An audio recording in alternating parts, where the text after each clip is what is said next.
Joining us now is Mike Ryan, UBS Wealth Management Chief Investment Strategist. Mike, what do you is the Fed the most important thing that we need to be watching now, or really the jobs report before that? I think it's actually a mixed bag. I think the first thing we're still taking our cues from is the activity overseas.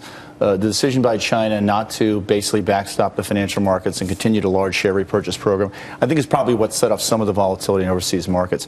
But I think for us in the U.S. But do you really think that you're talking about China came out and said we're not going to continue to buy stocks the way that we have. Do you really think that they'll stand by that, or do you think if there's any kind of serious weakness, they'll move back in? I think they'll stand back in the margin. I think if things become unhinged, then obviously they've shown no ability to kind of step back and allow sort of market force to take control. So there's obvious a point that they'll intervene. I think what they're saying now is that we're going to get less involved in the machinations of the markets, and we're going to focus a little bit more on the market makers.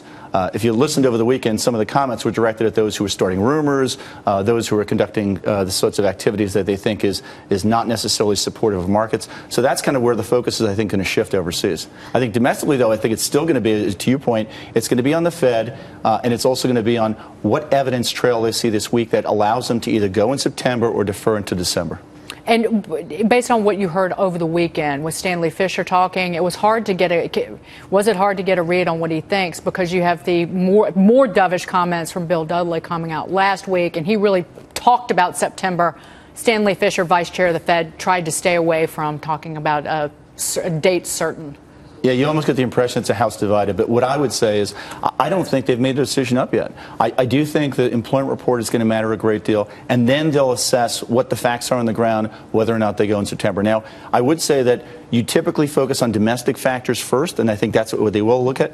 But obviously, there's a feedback loop for what's happening in the markets and internationally to see how it impacts U.S. growth prospects. Right. Agree with everything you're saying, Mike. But, I mean, at this stage of the game, we know that the Fed is going to begin to raise rates, or at least we hope things don't get out of hand before they do. So, for me, I would rather see them raise sooner rather than later, because the quicker they get a few arrows back in their quiver, where if the global picture starts to get unhinged, they do have something they can do. So right now, our economy does not call for zero interest rates. So I think whether it's September or October, they need to start the hike. Yeah, I agree with you, Mike. I think we're in a position now where, look, they have what's basically crisis policy, but we're no longer in crisis. Exactly. The conditions have changed. The question, of course, is timing and magnitude. I think it's about pace, scope, and scale for the Fed. For my opinion, I also would support them going in September.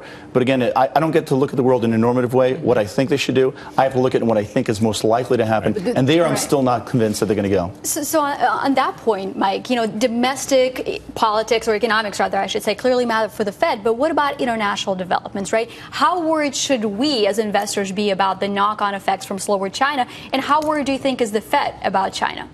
Well, first of all, I think there's been a slowing of growth in China for a while, so I don't think this is anything that just suddenly emerged. I think what's concerning now is something the Journal touches on today. If you talk about ports, shipments, and then port activity from here to China in recent years even. But go ahead. Yeah, but I think the real issue that kind of maybe touched this off was the decision by China to devalue the currency. This has raised concerns not only about growth prospects in China, but also potentially broader implications across the emerging markets. So I think that's probably what has unnerved markets the most. Now, I completely agree with you. I think the Fed will largely focus on domestic considerations, but to the extent that the weakening of growth in the emerging markets in China undermines growth prospects globally, or basically undermines inflation, which, by the way, is something that keeps putting upward pressure on our dollar. It certainly does two things. First of all, it does allow for a stronger dollar. And secondly, to the extent that it weakens commodity prices, that certainly has an effect on global inflation. Now, admittedly, wages and salaries matter a lot more to us than commodity prices do. But when you're talking about the marginal change in inflation, commodity prices do matter. Right. And also the strength of the U.S. dollar, right? I mean, that's one thing that we've learned from Stanley Fischer's remarks over the weekend, is that for every 10% upwards move in the U.S. dollar, you get a decline of about 0.5% in core CPI inflation. So the dollar actually moved by about 17%. So that's roughly 0.85% off of inflation. So if you back that out, if you actually add that dollar impact in, you're close to 2% inflation. So maybe they move on that. It's a great point, because I actually do think what you've seen is some of the tightening was already done for the Fed in terms of the raising of the exchange rate in terms of the dollar. But I do think I'll agree with Mike here. I think it is about the Fed having to begin to reset the process, because they need optionality.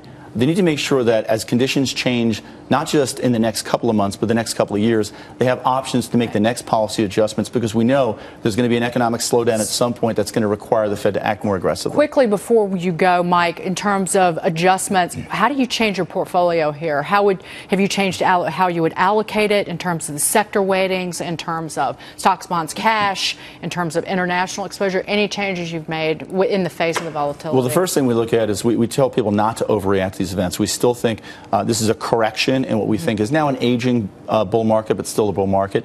The other thing I would say is, while we tell people not to overreact to events, we also tell them to take it opportunities where they present themselves. Right. So two of the areas that have sold off pretty aggressively have been energy and technology. Right. We think those are two of the areas right now we think have the better return prospects over the next 6 to 12 months. Yep, and I will point out that energy was your best performing sector last week. So thank you so much, up to more than 3.5%. Mike Ryan, thank you so much. Take care of yourself. Thank you.